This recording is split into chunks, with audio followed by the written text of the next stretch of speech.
Bueno, buenas tardes.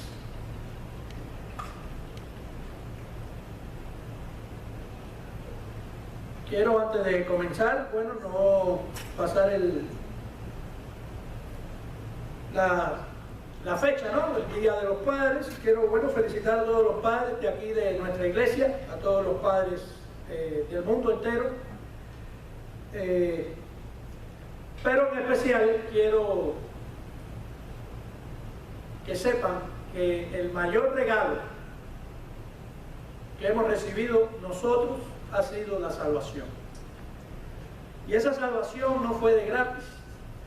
Esa salvación, aunque es gratis para nosotros, no nos costó a nosotros, pero sí le costó a Dios, porque Dios lo que más tenía, lo que más amaba, dio a su Hijo, para que pecadores como tú y como yo pudiéramos en estos momentos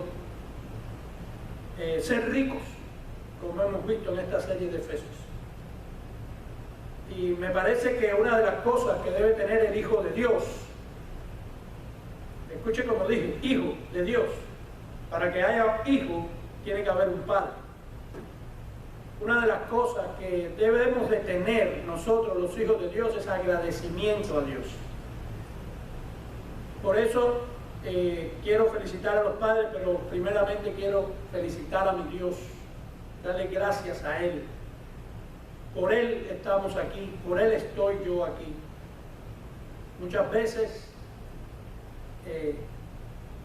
las cosas son difíciles, pero Él ha prometido estar con nosotros todos los días a través de su Espíritu Santo. Él nos ha sellado con esa promesa, por eso somos ricos. Por eso me duele cuando no somos agradecidos con Dios, no ponemos a Dios en primer lugar,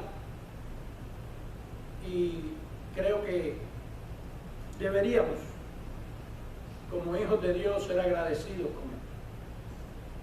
Él. ¿Sí? No, pero yo lo llevo en mi corazón. No, Dios también nos da cosas que nosotros tenemos que hacer. No es tan solo que lo lleves en tu corazón, porque ahí el único que sabe si es verdad o mentira es Dios. Yo creo que ni nosotros mismos sabemos si de verdad Cristo habita en nuestro corazón. Por eso quiero dedicar este servicio al Señor.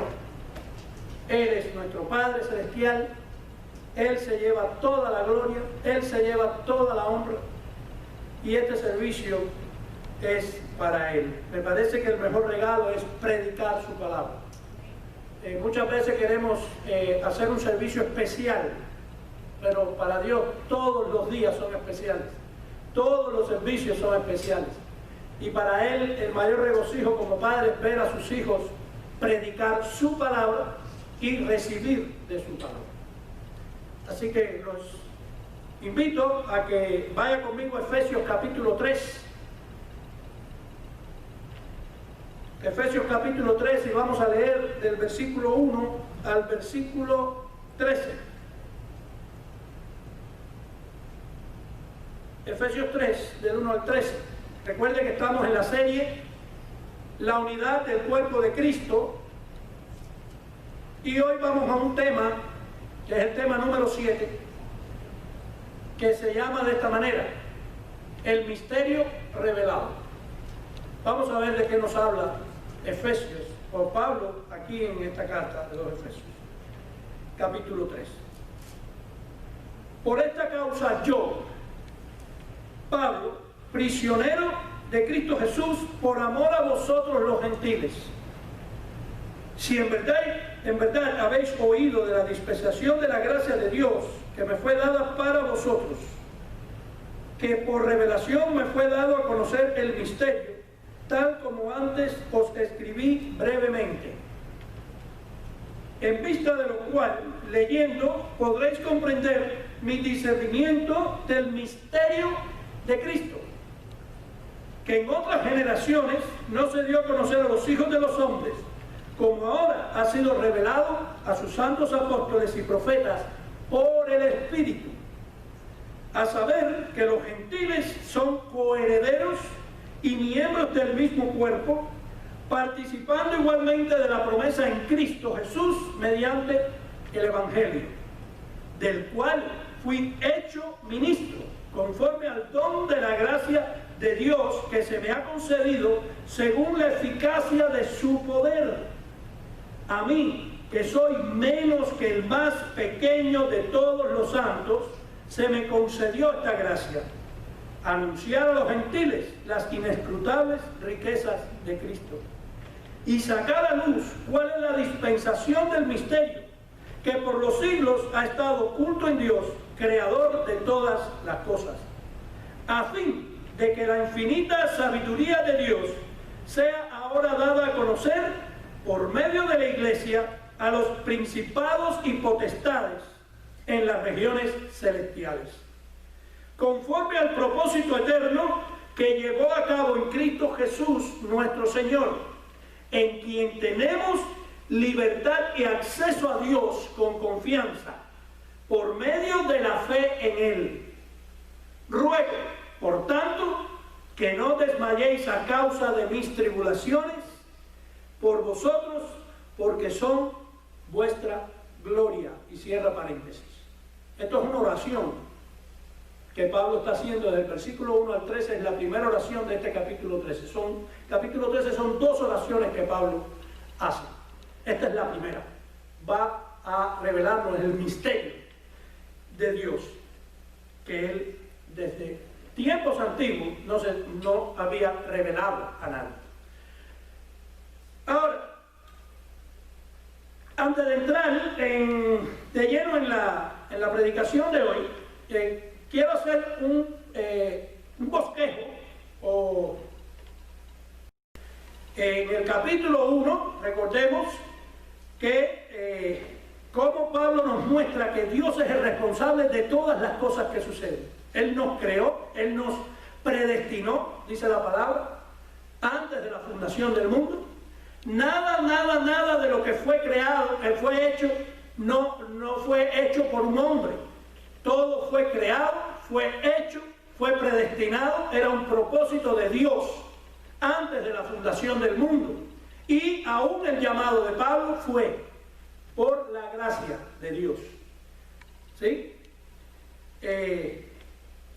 También vimos en ese capítulo 1 que Él nos dejó una herencia. ¿Se recuerda la prédica que se llamaba "Qué ricos somos"? ¿Sí? Nos dejó una herencia, teníamos una riqueza, somos ricos espiritualmente hablando. Después vimos la enseñanza que hacíamos nosotros con toda esa riqueza que Dios nos había dado. Y entramos después al capítulo 2, donde el apóstol Pablo entonces nos tiene una fotografía completa del cuerpo entero a cada uno de nosotros y nos dice cuál era realmente, o cuál era, antes de llegar a los pies del Señor, cuál era nuestra posición en Dios. ¿Se recuerda que dice que estábamos ¿qué? Muertos en nuestros delitos y pecados. Pero después vino otra predicación que se llamaba "Pero Dios", ¿se recuerdan? Pero Dios, que es rico en misericordia, por ese gran amor con que nos amó, nos sacó de la tumba, ¿se recuerdan? Fuimos sacados de esa tumba y nos puso en los lugares celestiales juntamente con Cristo Jesús. Y después nos habla que estaban habiendo problemas en la iglesia porque había una división entre lo que eran las enseñanzas para lo que eran judíos y gentiles, quiénes eran quiénes, ¿verdad? Y entonces Dios nos dijo la semana pasada cómo Él, el Señor Jesucristo, por medio de su obra en la cruz del Calvario, de los dos pueblos hace uno. Y ese pueblo es el cuerpo de creyentes en Cristo Jesús. De los judíos que pusieron su fe en Cristo, de los gentiles que pusieron su fe en Cristo, pues hace un solo pueblo. Y ese pueblo es supuestamente el que debería de estar adorando a Dios en casa de Dios. ¿Sí? Somos un solo pueblo. Ahora, hoy vamos a comenzar el capítulo 3 y por lo que estamos mirando hay un misterio revelado, hay un gran misterio que Dios le revela a Pablo. Y vamos al primer punto de la predicación, que es la introducción a la revelación del misterio. Para eso vamos al versículo 1, cuando Pablo dice: por esta causa yo, Pablo, prisionero de Cristo Jesús, por amor de vosotros los gentiles. Ahí está hablando el apóstol. ¿Qué quiere decir? Pablo, cuando estudiamos el libro de Filipenses, vimos eso, que Pablo estaba dentro de una casa, pero estaba prisionero en esa casa. Entonces, todos los días había guardias que estaban encadenados juntamente con Pablo. Ellos tenían temor de que Pablo fuera sacado de la casa o se fugara, cosas así. Pero Pablo estaba preso en ese lugar, pero la palabra nunca estuvo presa. La palabra nadie la puede poner presa. Tú puedes estar en cuarentena, pero la palabra no está en cuarentena. Y eso es algo que nosotros tenemos que ser agradecidos con Dios por eso. Entonces Pablo estaba en arresto domiciliario y recordemos cuando estudiamos Filipenses que él estaba esperando que la decisión del César de quitarle la vida. Eso es lo que él estaba esperando. Pero, ¿qué tenía Pablo? Mucho gozo. ¿Se recuerdan los ladrones del gozo? La serie, esa es la parte. Pablo, aún esperando su muerte o la decisión que iba a ser juzgado, él estaba gozoso de que la palabra era predicada aún a los guardias que lo estaban custodiando a él. Pero aquí hay algo que Pablo nos dice en el primer versículo. Pablo estaba prisionero, pero ¿prisionero de quién? Dice él. Prisionero de Cristo. Hay muchas personas que están presas, pero ¿cuántos son de verdad prisioneros en Cristo? ¿Cuántos de verdad dicen, mi prisión es por Cristo? Dios es mi amo, Dios es mi Señor, Cristo es mi todo. Lo dejo todo por basura, decía Pablo, por amor a Cristo. Pablo era un prisionero de Cristo. ¿Pero por qué? Por amor a... ¿Qué amor? Le vuelvo a repetir lo mismo que dije la semana pasada. Muchos teólogos hablan de Pablo como el mayor teólogo después de Cristo, claro. Pero nadie habla del pastorado de Pablo. Pablo conocía, por la gracia de Dios, le fue dado todo el conocimiento que él recibió, pero su amor por sus hermanos en Cristo, aún por sus hermanos en la carne. ¿Se recuerdan Romanos cuando lo estudiamos? Él oraba por esos hermanos en la carne que no conocían a Cristo, pero él decía, yo mismo quiero ser anatema, yo mismo quiero ser puesto en penitencia por ellos. Eso es un amor pastoral. Solamente un verdadero pastor tiene ese amor por sus hermanos. Pablo sabía que Jesús era el Señor de su vida, que no era el gobierno romano que lo tenía preso. Así que si él era un prisionero, era prisionero por Jesucristo, no por el imperio romano. Ahora, ¿cuál era la razón del encarcelamiento? Ya lo vimos. La razón por la cual Pablo estaba bajo arresto era debido a sus esfuerzos misioneros en favor de los gentiles. Ese pueblo que los judíos aborrecían, detestaban. Pablo fue hecho apóstol para ese pueblo gentil. Y llegamos entonces al versículo 2 y 3, donde dice esto. Abro paréntesis. Si en verdad habéis oído de la dispensación de la gracia de Dios que me fue dada para vosotros, que por revelación me fue dado a conocer el misterio a Pablo, tal como antes os escribí brevemente. ¿Cuántos apóstoles había? ¿Quién fue el único que tuvo el privilegio de recibir un misterio? Fue Pablo. fue Pablo. Recordemos que la semana pasada dijimos que Pablo en Antioquía, ¿qué le hizo a Pedro y a Bernabé? Lo reprendió, le dijo: ustedes están haciendo lo que no deberían de hacer. Ustedes están poniendo la palabra de Dios por el piso. Nada de lo que la palabra nos dice, ustedes están haciendo. Y la palabra de Dios es lo más sagrado, lo más santo que podemos tener nosotros en nuestra boca. Entonces, ¿qué sugiere estos versículos 2 y 3? Que Pablo sabía que su llamado en particular hacia el mundo gentil era bien conocido entre los cristianos gentiles de ese lugar. Él sabía, o él sugería, que ya se sabía que él iba a ser el apóstol al mundo gentil. Dice el versículo 3, nos quedamos en ese versículo, el inciso A, que por revelación. En otras palabras, Pablo está diciendo: esto yo no lo estoy inventando, esto que yo les estoy diciendo es algo que Dios me lo reveló a mí. Yo solo soy el mensajero en cuanto a esta verdad que les voy a decir ahora.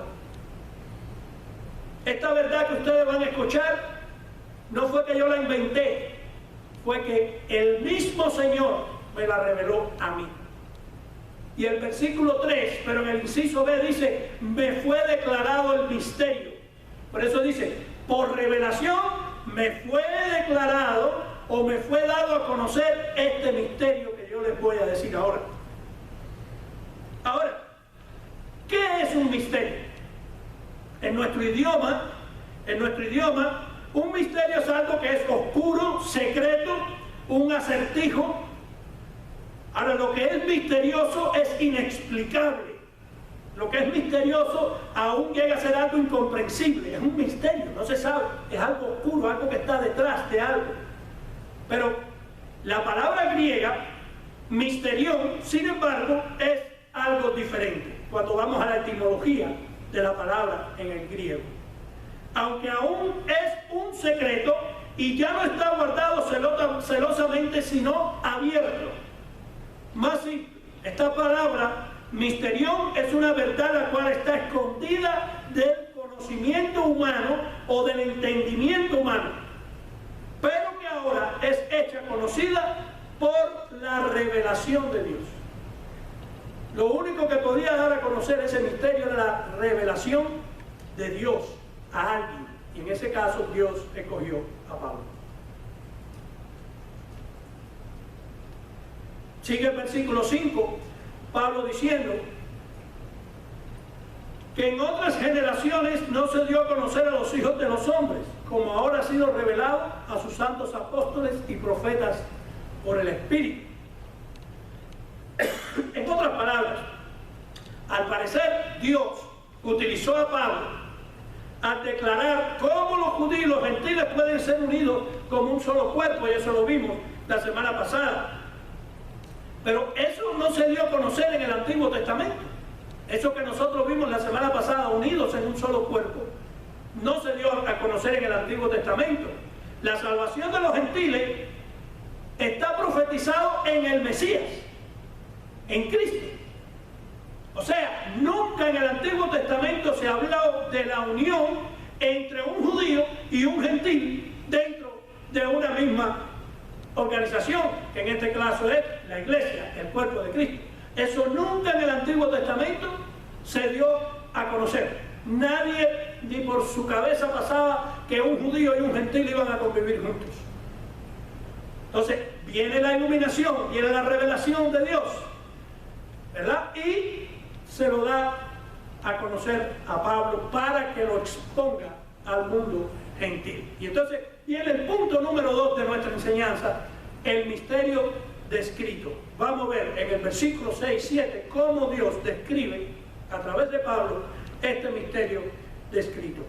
Versículo 6. A saber que los gentiles son coherederos y miembros del mismo cuerpo, participando igualmente de la promesa en Cristo Jesús mediante el Evangelio. Esto en sí mismo ya está describiendo cuál era el misterio. O sea, el creer que los judíos y creer que los gentiles son unidos en un mismo cuerpo en Cristo, en una iglesia, y que ya no están separados delante de Dios como tales, y que los gentiles son ahora copartícipes de la promesa. Eso es un misterio. Eso, ¿a quién se le iba a ocurrir eso? ¿Sí?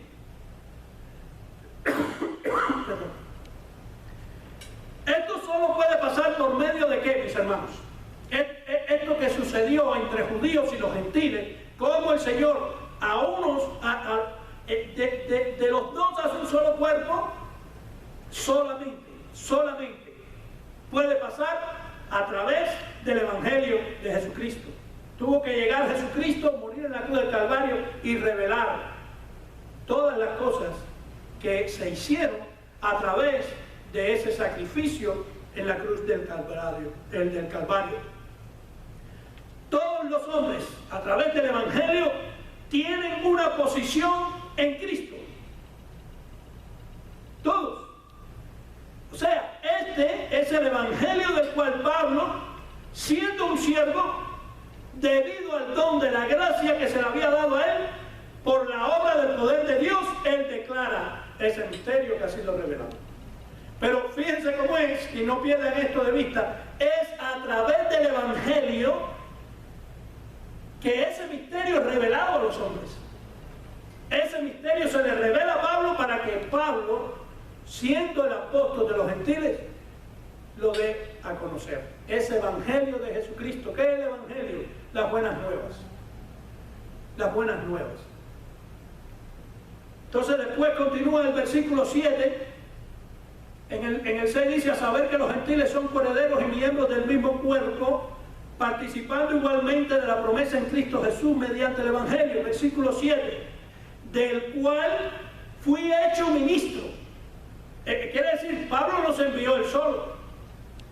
Pablo no dijo: no, ahora quiero ser pastor. No, ahora quiero ser predicador. No, Pablo mataba a los cristianos. Pablo los perseguía. Solamente algo sobrenatural pudo haber cambiado el corazón de ese hombre. ¿Quién fue? Jesucristo. El Evangelio de Cristo. ¿Verdad? Entonces, versículo 7, del cual fui hecho ministro. ¿Ministro de qué? Del Evangelio.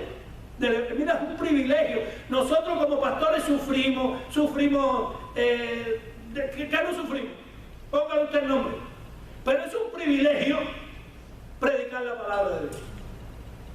El mejor trabajo que tú puedas tener en el mundo es predicar la palabra de Dios. Y no estoy hablando que tienes que ser pastor. Predicar la palabra de Dios. Todos fuimos llamados a predicar la palabra de Dios.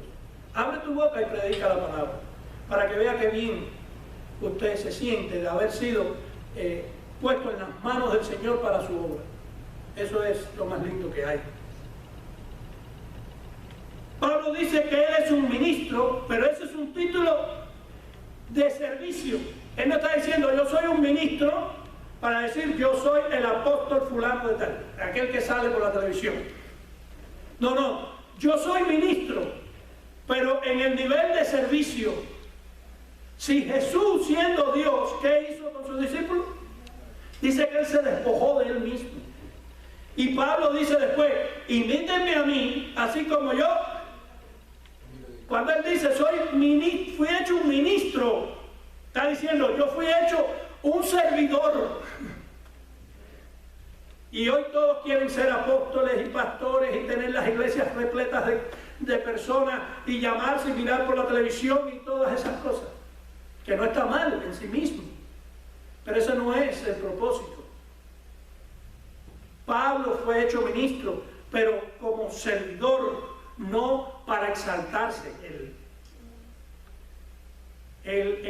recuerden que hay una palabra en el griego que es la palabra diáconos, que es un servidor. Los diáconos que tú ves en las iglesias, esos son, no es para que tengas una posición de poder sobre las personas. No, cuando tú dices, yo soy un diácono, es porque tú eres un servidor. Quiere decir, cuando todos entran por la puerta, tú eres el que te tienes que tirar en el piso para que te pisoteen y se limpien los zapatos. ¿Estás dispuesto? Ese es el diácono. Eso es lo que está diciendo Pablo. Un diácono es un mesero que está dispuesto a servir a todos sus clientes. ¿Cuántos están dispuestos? No creo. El evangelio se ha diluido tanto que ya ahora actualmente todo el mundo quiere ser. Nadie quiere servir. Por eso para mí vale más un hombre que me haya dicho fui alcohólico, necesito de la ayuda de Dios, que no que venga ahora alguien por ahí y me diga yo soy maestro. Demuéstralo, ahora hay que demostrarlo. Pero si parece alguien alcohólico, drogadicto, lesbiana, lo que sea por esa puerta, digo, vamos a prestarle atención a esta persona.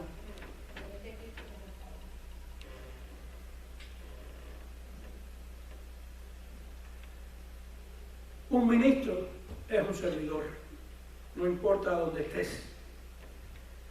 Entonces, en el punto número 2 que vimos fue el misterio descrito.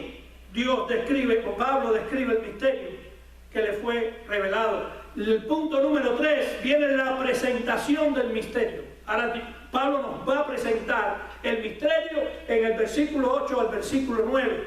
Dice el versículo 8, a mí, que soy menos que el más pequeño de todos los santos. ¡Wow! Mira, ¿se recuerda cuando estudiamos Filipenses? ¿Qué no tenía Pablo? ¿Quién era el que más? ¿Pablo? ¿Qué le faltaba a Pablo? Pablo no le faltaba nada.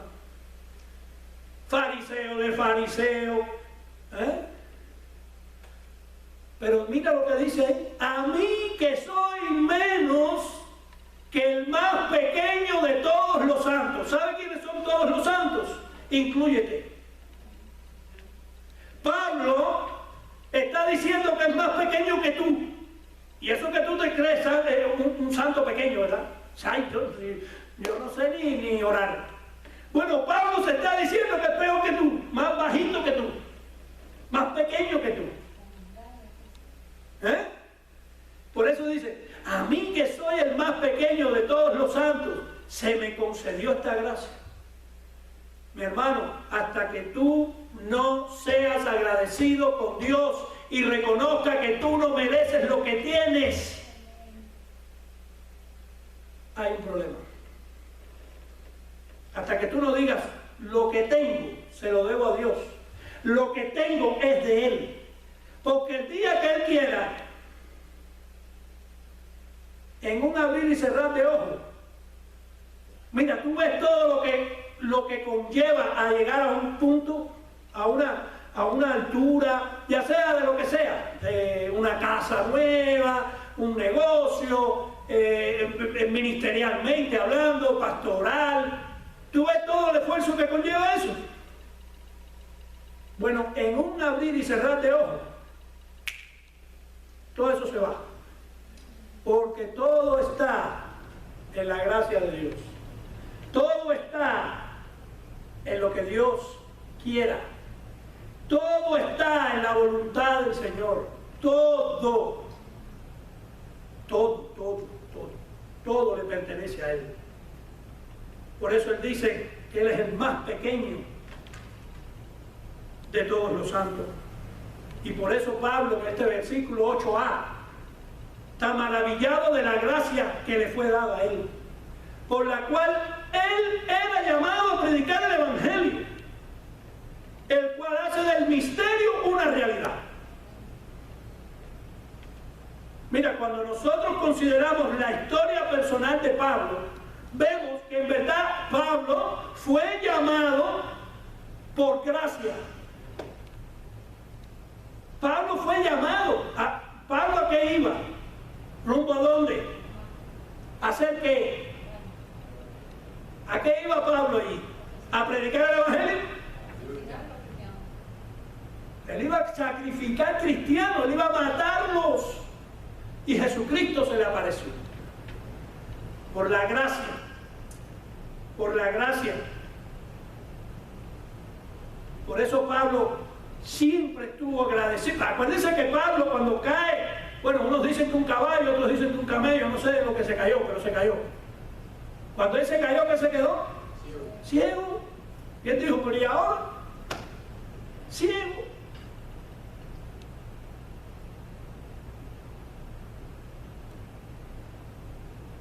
Pablo siempre estuvo agradecido del cargo que tuvo. Y debemos de nosotros tener el ejemplo de Pablo, porque Pablo contra más tenía, más humilde era. Contra más tenía, más humilde era. Mira lo que dice este pensamiento de Charles Spurgeon. Mientras más se llena un vaso, más profundo se hunde en el agua. ¿Tú quieres que Dios te dé más y más y más? Ten cuidado, porque al que mucho se le da, mucho se le va a demandar. Dice Spurgeon, mientras más se llena un vaso, más profundo se hunde en el agua. Trata que cuando Dios te dé algo, tú siempre dale la gloria a Dios. Y reconocer que no te lo merecías. Cuando tú nada más digas, es que yo me lo merecía por todo lo que yo he hecho. Imagínate, ahí ya hay un problema ya. Tú tienes que decir siempre como Pablo, ¿y yo por qué? Como el mismo Spurgeon. No, yo lo que quiero preguntarle al Señor es, ¿qué hago yo aquí? Si yo soy un pecador. Pero cuando tú creas que lo que tú tienes porque tú te lo merecías, o por lo mucho que tú eres inteligente, por todo eso, ya hay un problema. Ya hay un problema. Dice el versículo 8, pero el inciso B, el 8, a mí que soy menos que el más pequeño de todos los santos se me concedió esta gracia. Dice el inciso B, anunciar, ahora dice cuál es la gracia que se le anunció. ¿Cuál era lo que Pablo tenía que hacer? Anunciar a los gentiles las inescrutables riquezas de Cristo. ¿Tú te imaginas que fue a Pablo al que se le anunció ir a los gentiles? Recuerden que los gentiles no lo querían ver. Eran personas que, ¿para qué? Los judíos no querían ver a esas personas. ¿Por qué no le dio la tareita a Pedro? ¿Por qué no le dio la tareita a Esteban, a Juan, a los demás apóstoles? No, fue a Pablo. Fue a Pablo, porque Pablo reconocía que lo que él tenía no era de él, era por gracia que Dios se lo había dado.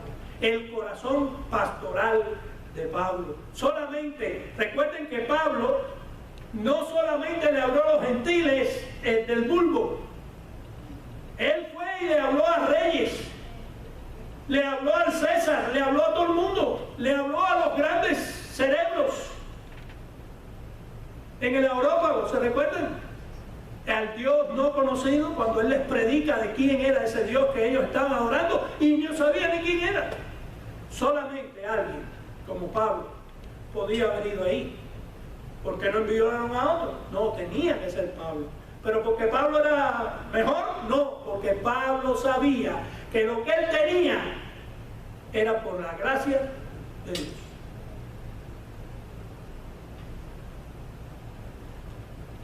Anunciar a los gentiles las inescrutables riquezas de Cristo. Dice, la antigua palabra griega traducida a anunciar literalmente significa el anunciar las buenas nuevas. Entonces, anunciar las buenas nuevas a los gentiles. La predicación de Pablo era simplemente la anunciación de las buenas nuevas de lo que Dios ha hecho en Jesús como una gran riqueza para los gentiles. Ahí está. Mis hermanos, Cristo es el centro de todo. De todo, de todo, de todo. Él es el centro. Ahora los gentiles podían venir delante de Dios y tener una posición la cual en otro tiempo ellos solamente podían soñar. Los gentiles en aquel tiempo solamente podían soñar, pero ahora Pablo les dice no. través de Cristo, ustedes tienen herencia también. Ustedes también serían salvos. Dice Spurgeon, otro pensamiento de Charles Spurgeon: yo tengo la valentía de decirles que las riquezas de gracias de mi amo son tan inescrutables que él se deleita en perdonar y olvidar enormes pecados.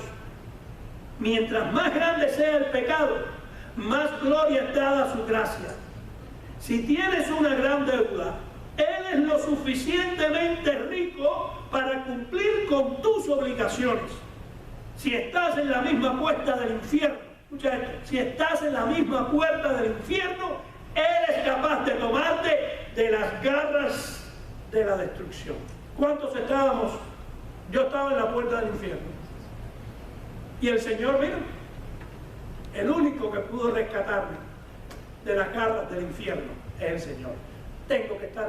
Yo tengo que estar agradecido con mi Dios.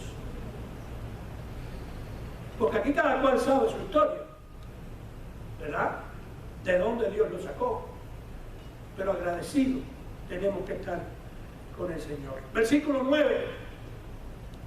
Versículo 8b, anunciar a los gentiles las inescrutables riquezas de Cristo. Versículo 9, y sacar a la luz cuál es la dispensación del misterio que por los siglos ha sido oculto en Dios, creador de todas las cosas. Imagínate, por siglos había estado oculto este misterio que Dios está revelando a través de Pablo. Dice, habiendo sido encomendado con tales riquezas, la pasión de Pablo era el dar a conocer este evangelio a toda persona. Esa era la pasión de Pablo. La pasión de Pablo no era hacer más dinero, ni tener más conocimiento. No, era lo que él tenía,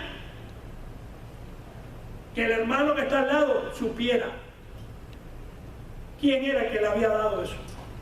Esa era la pasión de él. Aún preso. Oye, ¿tú sabes lo que es que a un preso, hasta los propios guardias, escucharon del evangelio? Un hombre que estaba a punto de ser muerto. Y él decía, no, yo tengo que predicar el evangelio no está preso. Ese era Pablo. ¿Cuánto podemos decir que tenemos que ser imitadores de Pablo? Él quiere que todos vean y compartan el compañerismo de este misterio. Eso es lo que Pablo anhelaba. Esto era un misterio, precisamente debido a que era desconocido e inescrutable hasta que Dios lo reveló. Nosotros deberíamos de considerar cuidadosamente lo que esta frase significa. Esto demuestra que estos no solo son hechos para conocer, sino también son una vida para vivir. ¿Se recuerdan Santiago 1:22? No seamos solamente oidores, sino hacedores. Este misterio que fue revelado a Pablo no es solamente para decir, wow, qué tremenda revelación de Dios. Es para poder vivir una vida cristiana. Vivir para Cristo. Darle gracias a Dios porque fuimos salvados. Pero ahora podemos vivir para Él.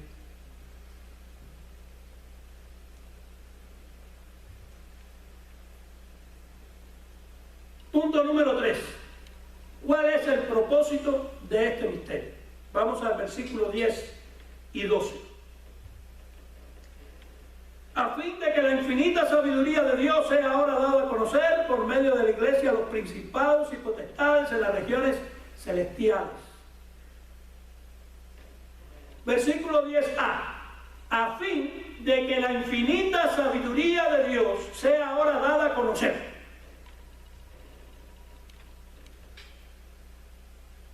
Mis hermanos, Dios es un ser que dentro de ese ser habita toda la sabiduría.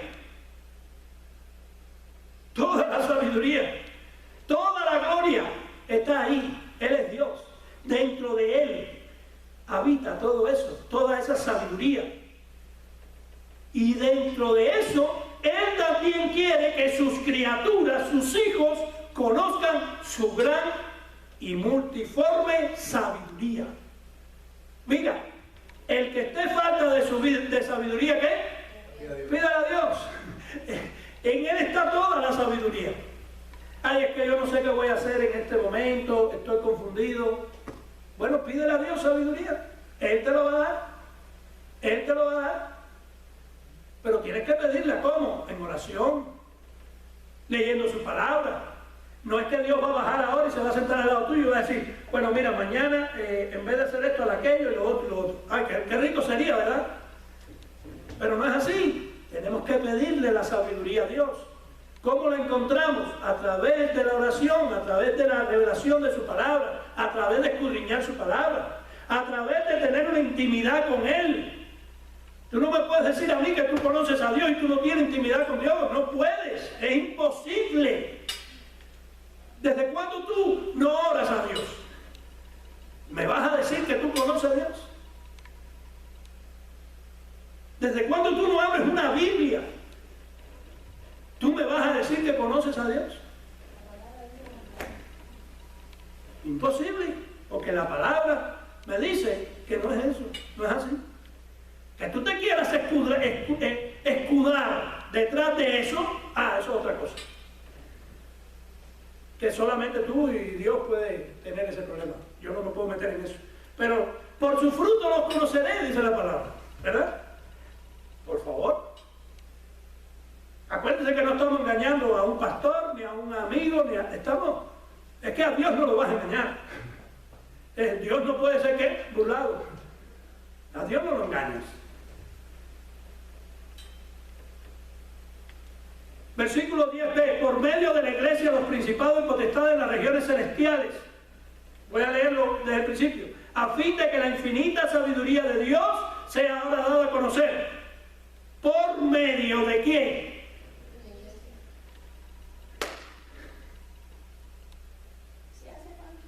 ¿Hace falta la iglesia o no hace falta la iglesia? A ver, no es que nosotros somos la iglesia. Yo lo llevo aquí. De esos son los que estoy hablando. Los que dicen que la iglesia la llevan aquí. No, te quiero aquí. Aquí. Por medio de la iglesia a los principados y potestades en las regiones celestiales. Dios revela su sabiduría a través de la iglesia. Porque en la iglesia escuchamos su palabra. En la iglesia tenemos comunión unos con otros. En la iglesia podemos orar unos por otros. En la iglesia Él revela. No es que uno quiera ser... mis hermanos, ¿saben que hay personas que solo leen la palabra el domingo? Es que no la leen, la oyen cuando vienen a la iglesia. Pero ya después en toda la semana. Eso es una realidad. Eso no es mentira, eso es una realidad. Entonces hay que venir a la iglesia.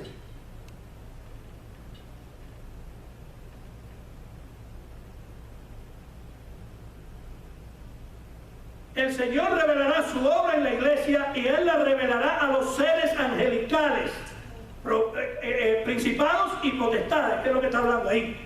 Dios no quiere utilizar a los ángeles para revelar su sabiduría a los santos, pero Él sí utiliza a los santos. El pastor es un santo, el hermano que está ahí es un santo, porque no es que sea santo porque eres santo. No, cuando dice que somos sus santos es que somos ¿qué? Separados para Él. Eso es lo que significa. Por eso es necesario congregarse. ¿Sí? Dios no quiere utilizar a los ángeles. Si Dios hubiera querido utilizar a los ángeles, bueno, pues ¿para qué todos nosotros estamos aquí? ¿Verdad? No, es con nosotros los santos que vamos a ser edificados. Esto nos recuerda que somos llamados para algo más grande que nuestra propia salvación. ¿Ya ves? No es tan solo salvación. Sí, ya fuimos salvos. ¿Y ahora qué? ¿Y ahora qué? No, ya yo soy salvo y voy al cielo y ya no tengo más nada que hacer. No. Esto nos recuerda que somos llamados para hacer algo más grande que nuestra propia salvación y santificación individual. Somos llamados para ser los medios por el cual Dios enseña al universo una lección. y una hermosa lección. Pero algunos cristianos tienen la loca idea de que Dios les salvó y que obra en sus vidas porque de alguna manera son grandes personas. Ya, Dios me salvó, yo soy bueno, voy al cielo y trato de vivir una vida delante de las personas para que crean que todo está bien. Pero ¿y aquí está engañando? ¿Al pastor? ¿Al que está ahí? Dios conoce. Dios conoce que cuando la puerta se cierra, ni la Tercera Guerra Mundial, Dios lo sabe. Dios sabe que no lo busca. Dios sabe que ni hablas de Él. Dios sabe que ni oras. Dios lo sabe. ¿A quién engañas? Dios lo sabe.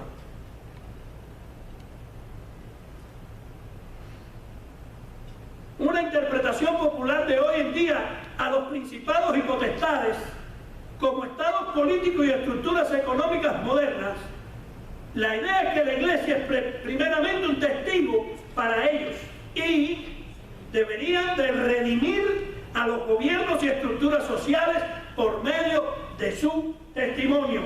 Pero imagínate qué testimonio le vamos a dar al mundo si nosotros, la iglesia, estamos escondidos en las casas. ¿Qué testimonio le vamos a dar? La iglesia,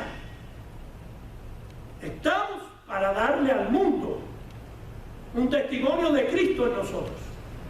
Pero, ¿de qué manera? Versículos 11 y 12. Conforme al propósito eterno que llevó a cabo en Cristo Jesús, nuestro Señor, en quien tenemos libertad y acceso a Dios con confianza por medio de la fe en Él. Mis hermanos, el misterio revela y lleva más allá el propósito eterno de Dios en Jesús. Y eso fue descrito en Efesios 1:10. Dice, en los tiempos, Dios reunirá, esencialmente sumará. Quiere decir, reunirá, quiere decir, sumará todas las cosas en Jesús. En Jesús está todo. En Jesús. Pablo está diciendo con este propósito eterno que ya este propósito ya se hizo. ¿En dónde? Cuando Jesús murió en la cruz de Calvario, cuando Jesús vino. Hermanos, judíos y gentiles colectivamente tienen una idéntica seguridad, tienen acceso y confianza delante de Dios, el cual no tiene nada que ver con una identidad nacional o de raza, solamente con la fe en Jesús. Esto no se trata de raza, esto no se trata de nada de eso. Esto se trata de quién puso su fe en Cristo. No importa quién sea, una persona de color, un rosado, un blanco, un verde, un ruso, un chino, un americano, un cubano o el que sea. ¿Quién puso su fe en Cristo? De eso se trata el Evangelio. Y vamos al punto número 4 y final. La participación de Pablo en el misterio. Efesios 3:13. Vuelve Pablo a decir, ruego. Fíjate tú, mira, si fueran estos tiempos modernos, ¿cómo tú crees que empezaría esa oración? Declaro, decreto, yo digo, no quiero un no por respuesta. No, Pablo viene y dice, yo ruego, por tanto, que no desmayéis a causa de mis tribulaciones por vosotros, porque son vuestra gloria.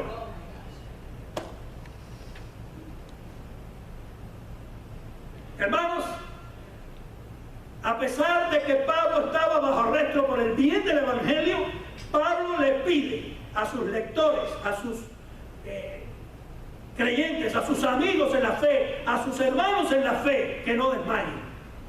Él se los pide, se los ruega. Pablo no quería que ellos estuvieran desanimados por la situación que él estaba viviendo. Porque Pablo sabía que él estaba siendo utilizado en el servicio del plan eterno de Dios. Por eso dice, les ruego que no desmayen, porque esto es un plan de Dios. Esto que ustedes están mirando, esto es un plan de Dios. No desmayen, continuemos. Sigamos hacia adelante. Dios está en control.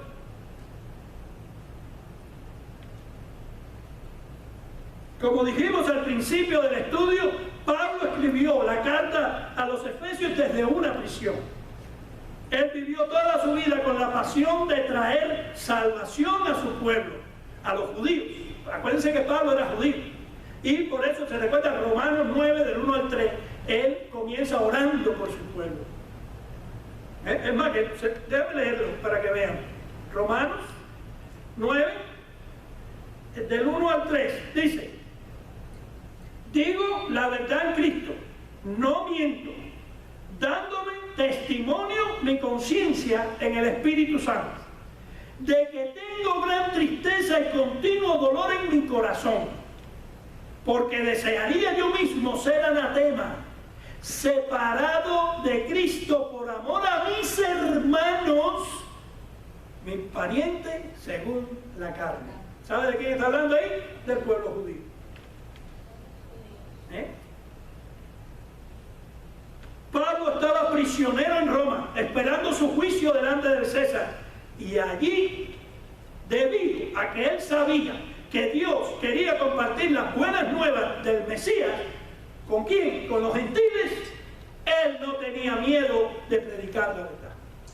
Pablo no tenía temor ninguno de abrir su boca y predicar a Cristo. No importa la situación.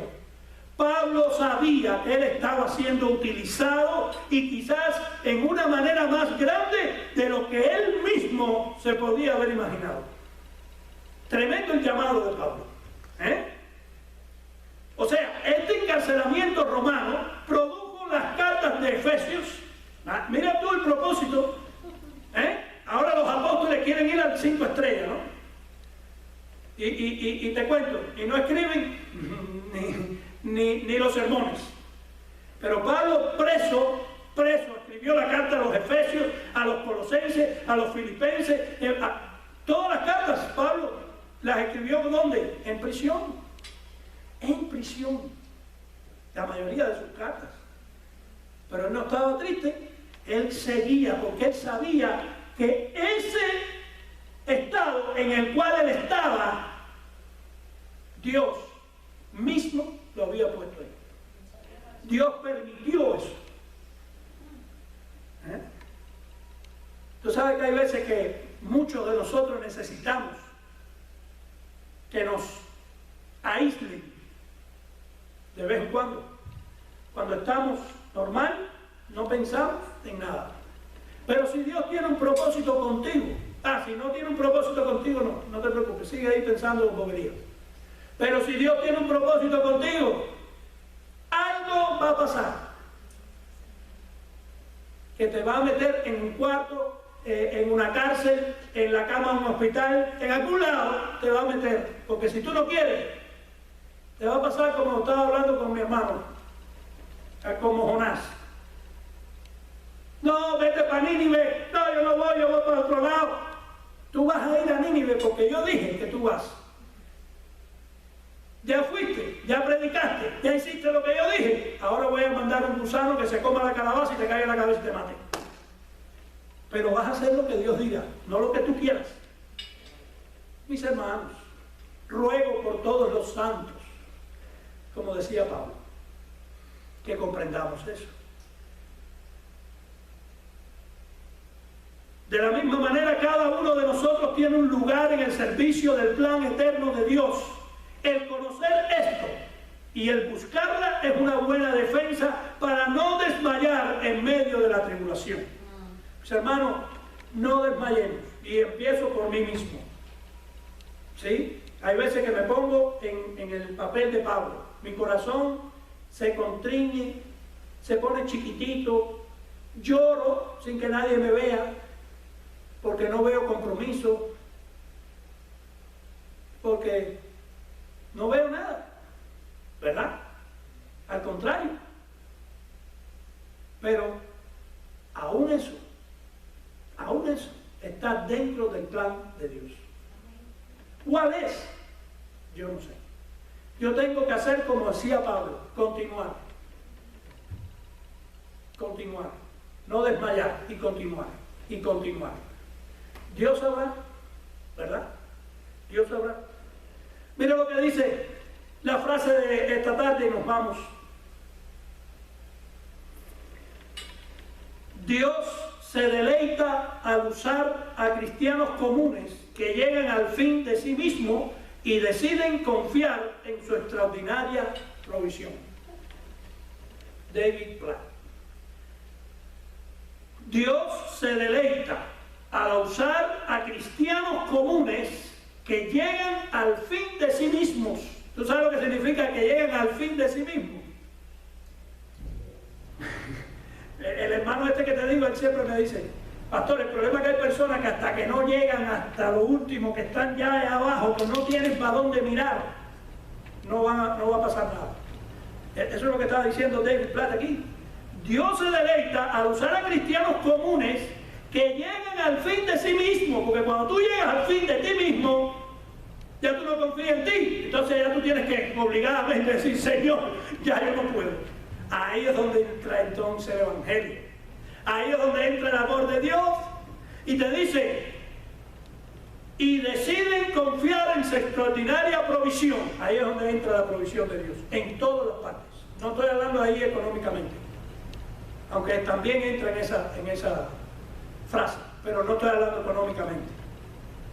Tu orgullo, mira, tiene que venir algo a tu vida para que te des cuenta que el orgullo es la guillotina de la fe. Contra más orgulloso seas, menos fe en Cristo tienes. No lo digo yo. Tenemos que soltar el orgullo, el ego, la prepotencia, el creerte mejor, el superior. Por eso Dios coge los cristianos comunes. Dice que Él trabaja con el humilde de corazón. Al soberbio, ¿qué? Lo desecha.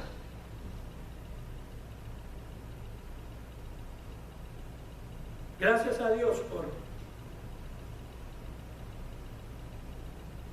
por este misterio revelado, cuando Él revela que tanto judíos como gentiles, a través de Cristo, tienen la misma posición. Todos nosotros tenemos la posición en Cristo. Fuimos salvados, pero tenemos una responsabilidad. No es tan solo ser salvos, sino hay una responsabilidad como creyentes, como hijos de Dios. ¿De qué? De trabajar para su obra, de predicar el Evangelio, de congregarnos. Esa es responsabilidad nuestra. Responsabilidad nuestra. ¿Verdad? Mis hermanos, vamos a orar. Padre, gracias por tu palabra. Queremos, Señor, pedirte que tú le hables al corazón de mis hermanos, al mío, a de todos, Señor. Y nos traiga, Señor, a coalición. Que si estamos donde estamos, es por ti. Que tú eres el dador de todo. Tú eres el dador de la vida. Que sin ti nada de lo que somos pudiera haber sido hecho. Señor, ayúdanos a seguir perseverando. Ayúdanos a ver el Evangelio como la fuente, Señor, para llegar a tus pies. Como la fuente para poder cambiar nuestros corazones. Como la fuente para poder cambiar nuestras vidas, nuestros compromisos. Señor, queremos que tú toques el corazón de todos mis hermanos, el mío, Señor, para seguir confiando en ti, para ponerte por encima de todas las cosas, incluyendo enfermedades, plagas, todo. Que reconozcamos, Señor, que tú tienes el control aún de lo más mínimo. Señor, te pedimos por esas personas que están enfermas por el COVID, que tú los sanes también, Señor. Que tú sanes a las personas con el flu, con enfermedades, Señor. Tú puedes hacerlo. Pero juntamente con eso, Señor, aviva sus corazones, que la piedra viva sea encendida en ellos. Señor, aviva los corazones de cada uno de mis hermanos de la Iglesia Bíblica Nueva Vida, Señor. Que sea tu nombre exaltado en todo. Que podamos venir delante de tu presencia, Señor, reconociendo que sin ti nada podemos hacer, que nada de lo que tenemos, Señor, es eterno, que lo único que tenemos eterno es la salvación y esa es a través de ti, que esa no la perdemos. Gracias por eso. Señor, permite que esta semana que entra sea una semana de bendición, que podamos, Señor, seguir creciendo en el Espíritu, seguir buscando tu rostro, leyendo tu palabra, orándote a ti, Señor.